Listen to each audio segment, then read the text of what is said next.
itong laptop na to ay pinapagawa sa akin, tiningnan natin yung device manager ay dami pang ito, dami pang drivers na wala. So, sa pagpunta sa ating DX Diag, Windows R lang tayo para bilis. Ito updating tayo, downloading ng ating Dell drivers. Okay, so official website yan mismo, para hindi tayo magka-problema. So kung kaya naman ng manual, lalo na sa official website ng mga laptop natin, computer, laptop, or di kaya computer desktop, so mas maigi, kasi nga diyan natin malalaman at maiwasan yung mga yung mga hindi dapat i-install, kasi pag gagamitin ng drivers pack, medyo kung minsan na-installed yung mga hindi dapat i-install. Pero pag mabilisan at medyo mahirap talaga hanapin yung drivers, yun pwede yung drivers pack. Pero kung yan, alam naman natin kung paano i-install, kung kaya na i-install, so why not, gamit tayo ng manual downloading ng ating mga drivers. Okay, so yan. So nalaman ko lang naman na wala siyang drivers sa pamamagitan ng ating device manager. So deep mgmt lang, So deep mgmt. So pupunta lang kayo doon sa kanyang run, yan. Naka-run siya, Windows R, Windows plus R. Then type mo yung mgmt, yan. Deep mgmt.msc, or di kaya pwede naman yung manual, pupunta sa this PC or my computer, pwede din pumunta doon, pumunta sa computer management lang, pwede din, computer comp mgmt.mec, yan yung mga shortcut doon. And then the xdiag, pwede rin, titingnan natin kung ano yung information, kasi kailangan natin ng information para makita natin na kung tama talaga yung ina-update ni Dell, the xdiag, pwede din para malaman kung ano yung information ng ating computer. So sa DXDiag, doon natin malalaman kung ilan yung memory card na nakalagay, anong siya, anong klaseng Windows ang nakalagay, anong klase ng kanyang mga specs, mga specs nandoon, anong bilis ng kanyang processor, anong klase ng kanyang processor. Okay, so yan po ba ay mga sinaunang processor. Okay, so mga ganun, so yung kanyang frequency. Okay, and then yung mga generation, yan. Okay, so yan, nagda-download na tayo in progress. So ang pinuntahan ko lang kanina para malaman ko lang kung ano yung mga drivers na kulang, deep mgmt. Bakit ko kaya ina-update to? So isa sa mga dahilan kung bakit ko ina-update, kasi nakita ko hindi nagre-response ng maayos ng kanyang ang kanyang mousepad.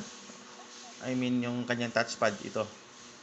So hindi siya nagre-response ng ayos. Okay, so iba po yung mousepad, saka iba po din yung touchpad, mousepad yung panlagay sa ating mouse. Okay, yung pinaglalagyan, for example ito, ganyan.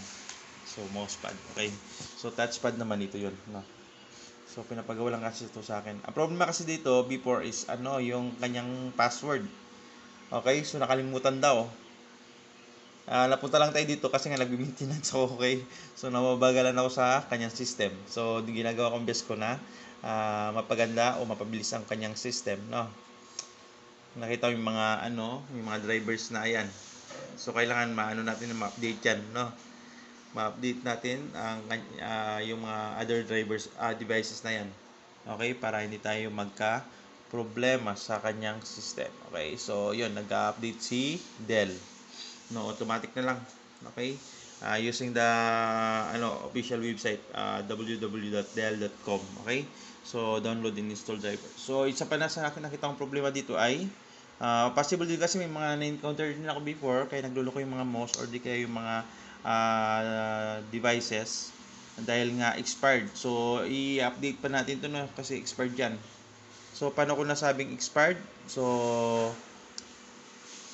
yan, pwede tayong pumunta sa sa settings. Okay, sa settings ng ating computer, kasi Windows 10 to. Tapos punta lang from settings, pupunta po kayo doon sa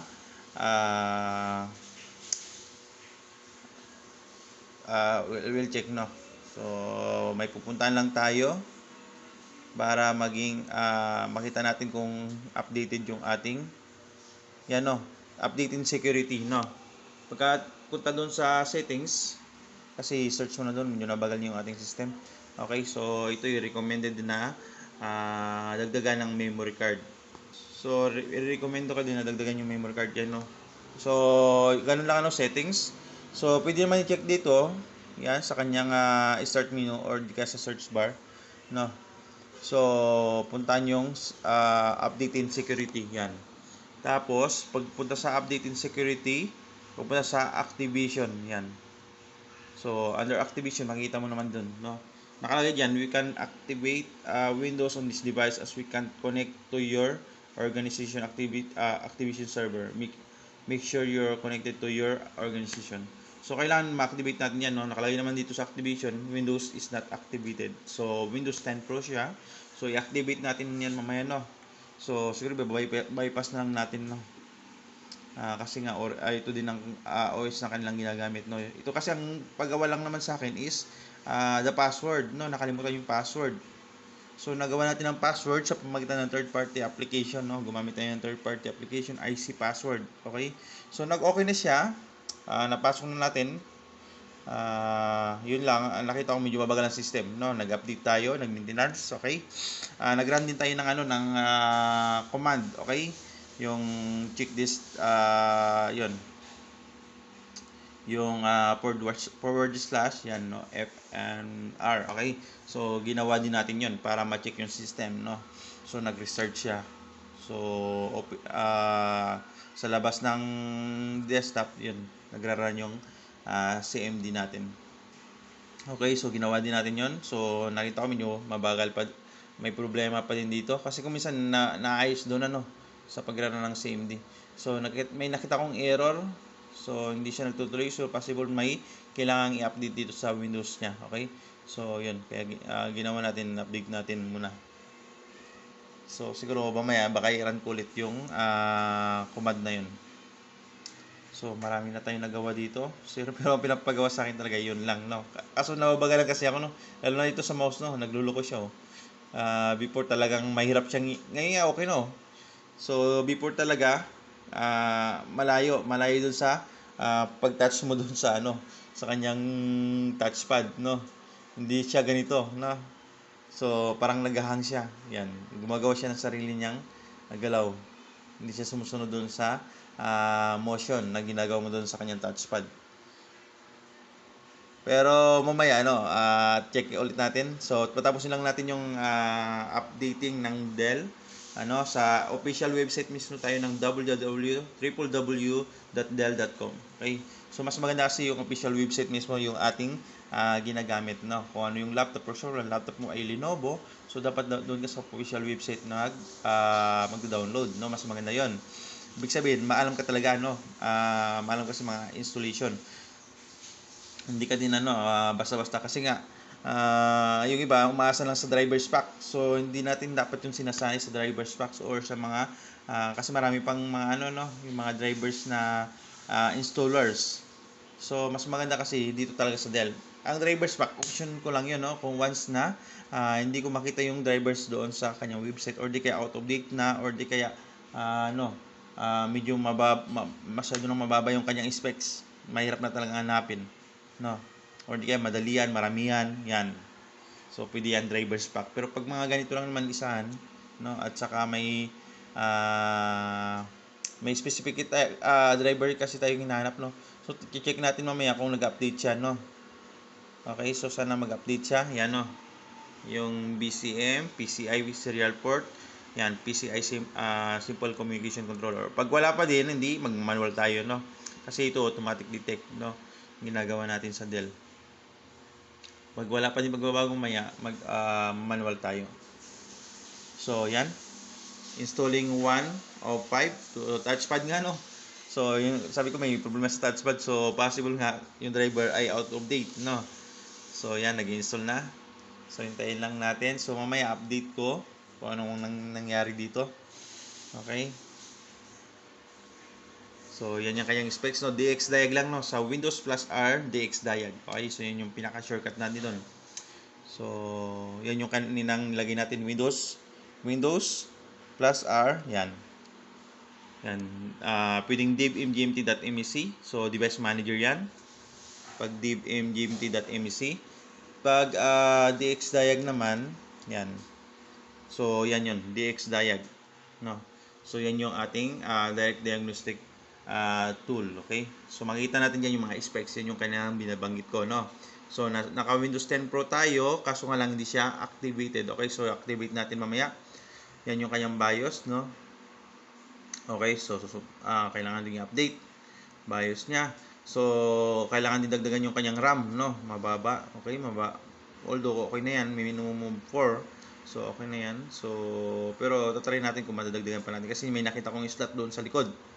Hindi ko pa lang binubuksan kasi nga pinapagawa lang naman talaga sa akin dito is password. So, i-recommend ko na lang kung ano, depende na sa may-ari kung ipapagawa ang ganun. Okay? So, at least nalaman natin yung mga possible solution, possible upgrading na magaganap dito. No? Sabi natin sa may-ari. So, yan. So, sa Dell lang tayo pupunta lagi. Okay?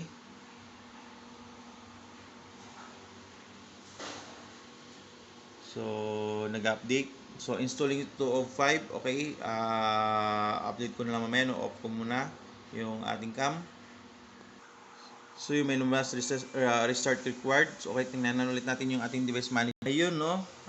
Yung device manager natin ay nag-update din. So, tatlo na lang, no? BCM, anong devices na lang, no? Okay. So, mas okay ito, no? Kasi nga, kasi kung minsan pag device manager ang ginagamit natin, dami na install na hindi dapat, okay? So, at least ito ay, yan lang, kung ano lang kailangan talaga. So, yan. Nag-download pa din ang install. Yun. Na-install na yung Dell Touchpad natin and then Intel Management Engine components. So, siguro maging okay na ito na yung kanyang performance, okay? Kasi nga, nag-update tayo.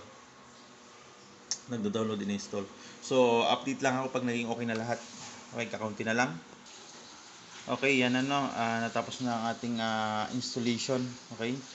So, na-install naman lahat maliban sa BIOS. Kasi nga, ang problema dito ay wala ding battery, no? So, na-detect ng ating system na walang battery. At saka problema ito pag biglang mag-shutdown, no? So, kailangan may battery talaga yung ating pag-update ng ating BIOS. Okay, so BIOS lang yung hindi na-update.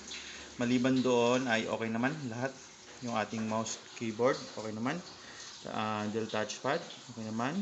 Chipset, dalawang chipset, okay naman. Tapos video driver, okay, so okay naman. So yun, okay naman, na-installed naman. May natitira lang tayo dito, so tatry ko may restart ko muna. Tingnan ko kung may magbago. So kailangan na din natin activate to, no? Activate natin ng Windows mamaya. So pagsabay na lang natin. So may natirang dalawa, anong device, dalawa. Tapos BCM. So titingnan natin kung ma-install pa natin yung tatlong yan.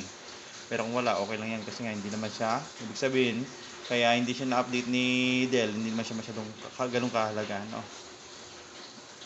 Kasi anong siya, anong device lang nakalagay. So, restart na lang natin, baka kasi mawala din yan. Okay, so yun lang. Okay, so device manager lang, pagtitingnan kung anong mga kailangang i-update. At DX diag lang, no? So, sa pagra-run, no, Windows plus R lang, no? Or Windows, yun, ulit ko, no? Windows plus R, or di search lang run. Okay, so parehas lang yan. Windows plus R. Yan. So lalabas ang ganyang maliit na console or ito, no, yung kanyang environment. Run, yan, no, divmgmt.mec. So marami kasing pwedeng shortcut word. Okay, so may mga dot dyan, .exe, .mc. Pwede din nga WinWord, no? So, yung Microsoft Word, Microsoft Word, pwede dito sa ating run. Okay? WinWord lang. So, pag Microsoft, ganyan, no? Pag may Microsoft to, mag-open dapat yan, yung WinWord. So, yun lang, no? More updates lang, no? So, i-update ko na lang sa iba pang mga magaganap dito. Pero, for now, no? Kapag hindi ka pa follow dito, no, nakapag-like, so paki-like naman ng ating for more updates. Okay, so yun, para ma-update kayo lagi. So yun lang, and thank you. So na-open natin yung Word sa pamamagitan ng WinWord. Okay, sa ating Windows Plus R. So, yun lang. So, shutdown ko na kasi paalis kami. Okay, thank you. God bless.